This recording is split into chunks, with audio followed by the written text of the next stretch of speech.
আপনি যদি নিউ টাউনে বাড়ি বা ফ্ল্যাট কিনতে যান তাহলে ডকুমেন্টস চেক করে না নিলে আপনার হতে পারে অনেক ক্ষতি।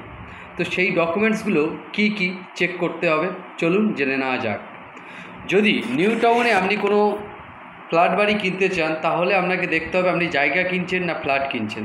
যদি আপনি জায়গা কিনে থাকেন তাহলে জায়গার ডকুমেন্টস চেক করতে হবে, যদি আপনি ফ্ল্যাট কিনে থাকেন তাহলে ফ্ল্যাটের ডকুমেন্টস চেক করতে হবে। তো সেই ডকুমেন্টসগুলো কী?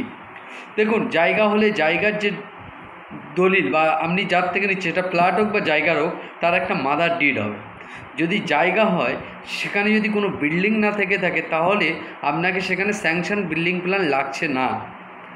কিন্তু যদি ফ্ল্যাট হয়ে থাকে সেক্ষেত্রে স্যাংশন বিল্ডিং প্ল্যান থাকতেই হবে, ম্যান্ডেটারি। এবার নিউ টাউনের মধ্যে যে সমস্ত জায়গাগুলো অ্যাকোয়ার্ড করে রেখেছে সেটা হচ্ছে কি হিডকো, West Bengal housing industry development corporation, আমাদের ওয়েস্ট বেঙ্গলের WB হিডকো, সে এই নিউ টাউনের জায়গাগুলোকে অ্যাকোয়ার্ড করে রেখেছে। এবং এখানে যে অথরিটিটা আছে সেটা হচ্ছে কি new town Kolkata development authority, NKDA।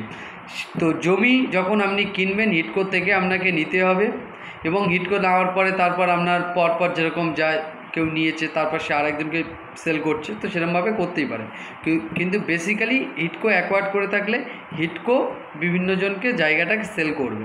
এবার আপনি ধরুন কারোর থেকে নিচ্ছেন, সেই হিডকোর থেকে নিয়েছে, এরকম হতে পারে। এবার এখানে যদি বিল্ডিং ওঠে সেক্ষেত্রে হচ্ছে NKDA বা হিডকোর অ্যাপ্রুভাল স্যাংশন বিল্ডিং প্ল্যান থাকতে হবে। যদি সেটা না থাকে সেক্ষেত্রে কিন্তু আনঅথরাইজ কনস্ট্রাকশন হলে বিল্ডিংটা ডিমোলিশনের অর্ডার হতে পারে, প্রবলেম হতে পারে। তো সেগুলোকে আপনাকে চেক করে নিতে হবে। এবং বিল্ডিং যদি কমপ্লিট হয়ে থাকে তো বিল্ডিংয়ের সিসিটাও আপনাদেরকে চেক করে নিতে হবে, নিয়ে আপনি প্রপার্টি কিনতে পারেন। যদি আপনি এইগুলো যদি চেক যদি না করে নেন তাহলে কি হতে পারে? দেখুন, আপনি যদি ফ্ল্যাট বাড়ি কেনার আগে যদি তার লিগাল ডকুমেন্ট যদি আপনি ভেরিফাই করে না নেন, চেক করে না নেন, সেক্ষেত্রে কিন্তু আপনার হতে পারে ফেক মালিকের কাছ থেকে আপনি ডিল হয়ে যেতে পারে, আপনার ডিসপিউট থাকা জমি হয়ে যেতে পারে, আনঅথরাইজ কনস্ট্রাকশন হতে পারে। তো এইসবের জন্যে আপনার টাকা ও প্রপার্টি দুটোই কিন্তু চলে যেতে পারে। তাই পারচেসের আগে আপনাকে প্রপার লিগাল ভেরিফিকেশান করে নেওয়া একমাত্র প্রোটেকশান।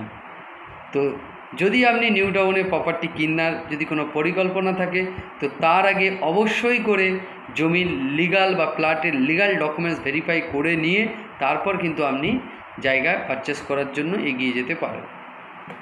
যদি কিছু জানার থাকে আপনারা যোগাযোগ করতে পারেন বি প্রামাণিক অ্যান্ড অ্যাসোসিয়েটস ল ফার্মে, যেখানে সমস্ত ধরনের জায়গা জমি property related legal dispute, registration, searching, valuation সমস্ত ধরনের কাজ আইনিভাবে করা হয়।